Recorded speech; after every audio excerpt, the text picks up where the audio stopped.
this budget-friendly projector beats the system. Real Netflix support with Android TV and lots of cool features. How did Ultimea manage to do it with the Nova C40? Let's inspect.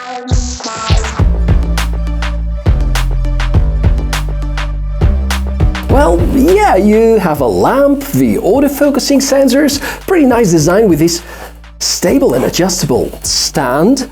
It's obviously a smart projector, but not your average one, because Ultimea, the company staying behind the Nova C40 we are reviewing today, they did some really smart things in order to allow you to use certain services which are not available with most 2024 smart projectors.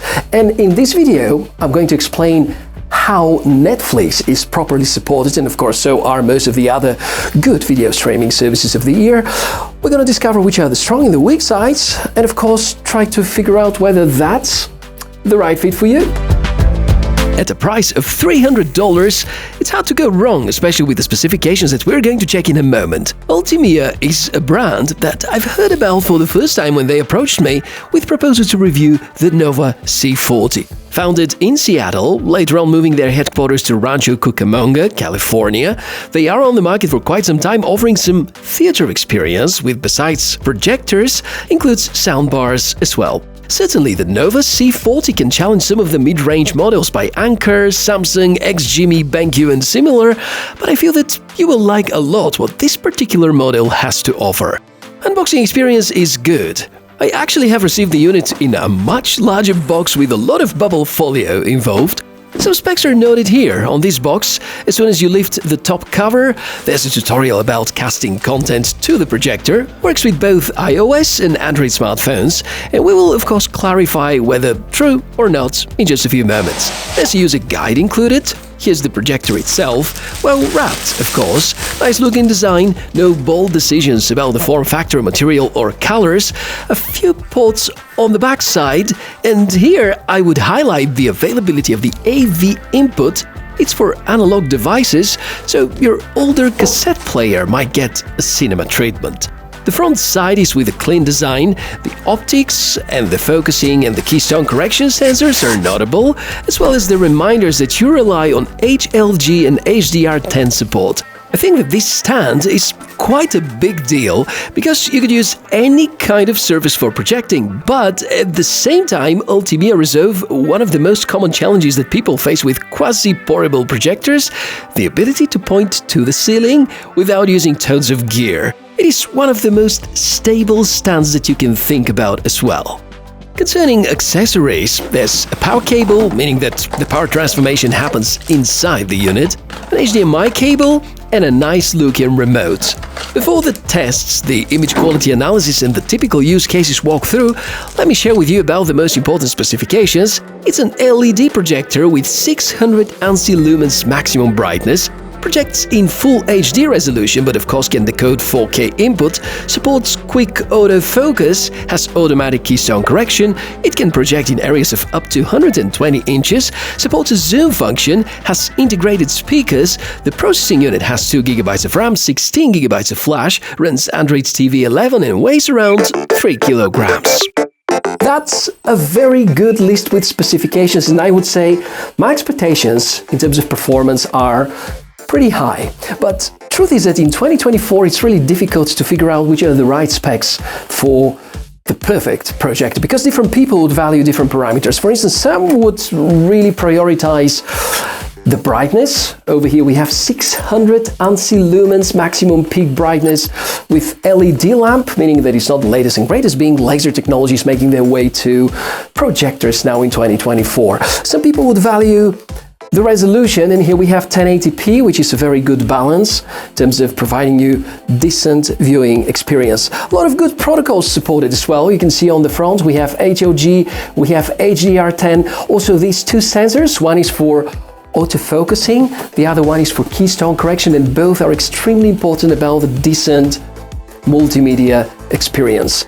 Now, the part with Netflix is fairly interesting because while the majority of projectors in 2024 do not have the necessary certification, in here Ultimea have taken a properly L1 licensed TV box, which also has all the necessary Netflix certification, and integrated it into the projector, allowing you to have pure Android TV experience, meaning that when we look into all the menus, it's going to feel exactly the same way that you would feel when you're operating a smart TV right now in 2024. Besides that, we have 2 GB of RAM, a quad-core processor, 16 GB of flash, and I think it's time to stop talking about specs and check some real-life use cases and, of course, a lot of footage.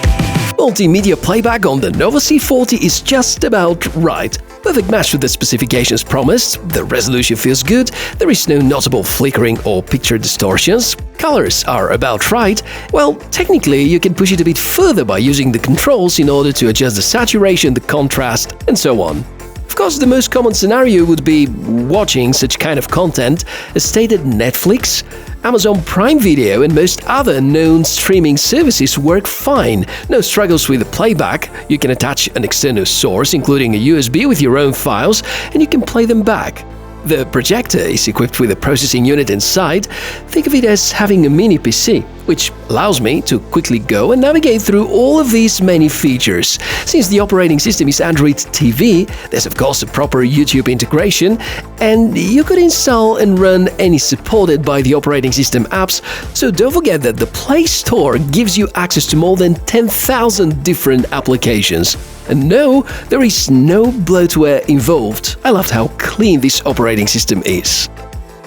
Another possible use case would be gaming. A side note here, every projector with an autofocus or keystone correction integration adds a bit of latency to the output. Since neither of these can be disabled here, I'm attaching my laptop using a duplicated screen in order to demonstrate the lag that you may have. So yeah, you can download some titles, such as Beach Buggy Racing or Dead Trigger or whatever is going to run, but there might be certain constraints. You can even attach a PlayStation or another gaming console. It's gonna be exactly the same kind of experience, meaning that, sure, gaming is possible, but if you need to play games where the time of reaction is crucial, such as first-person shooters, I would stick to a TV or a monitor if I were you. Note that you can also connect a wireless joystick via Bluetooth, because the protocol is supported and it is quite an up-to-date version as well.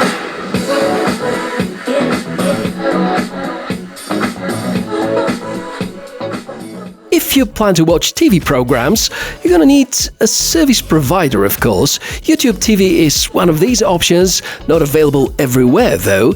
I can for sure try my own service provider called Eon, works perfectly fine, and it's really nice that the remote has buttons which can let me easily access back and forth, dialing my favorite channels really quickly. This remote is very ergonomic, rich on buttons and functions. Perhaps the only irritating part is around the settings and options. A little confusing because there are general projector settings, as well as a section relevant to the Android TV portion only. The menus are pretty straightforward, and of course these for Android TV are containing a lot more customizations. I can't quite say about the updates. Looks like Ultimea intentionally stay at a slightly older version. They promise special focus and security though. The navigation feels the same way as what you'd get with each and every current TV running this operating system or any of its newer versions. Going further with the use cases, presentations or ads, in case you're at an exhibition or you want to run some slides for colleagues or staff, it comes with all the implications added by Android TV though. But you can easily connect whatever external device you need. HDMI and AV inputs are both possible. Last but not least, of course, casting from your smartphone. Could be screen mirroring or simply projecting a photo or a video. The device is going to be recognized as a Chromecast device, so everybody connected to the Wi-Fi where the projector is connected to may display content. Possible for iPhones as well. Checked and confirmed. And before the wrap up, if I may steal a few seconds and talk about the drawbacks, the projector can be sometimes noisy.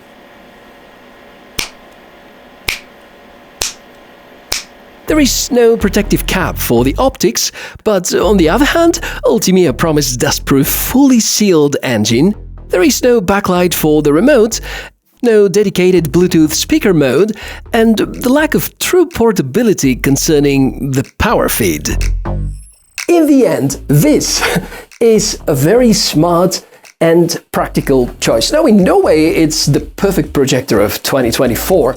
However, if you need properly working Netflix and Android TV in a combination with decent hardware at a very attractive price, you can't go wrong with the Nova C40. It's one of the really surprisingly good projectors that I've tried out right now in 2024. And of course, if you're curious to learn more about projecting technologies, you can check some of the other reviews which are available on the channel in case you want to ask something or probably share about your experience with this particular model.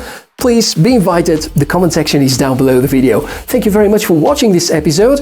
In case you want to buy yourself the C40 projector, check the video description for more information and make sure to support the channel. You can start by hitting the like button and subscribing to Tech for All. I'm Michael, the Tech Mishka. Wish you a fantastic day and look forward to seeing you in the next episode. Bye.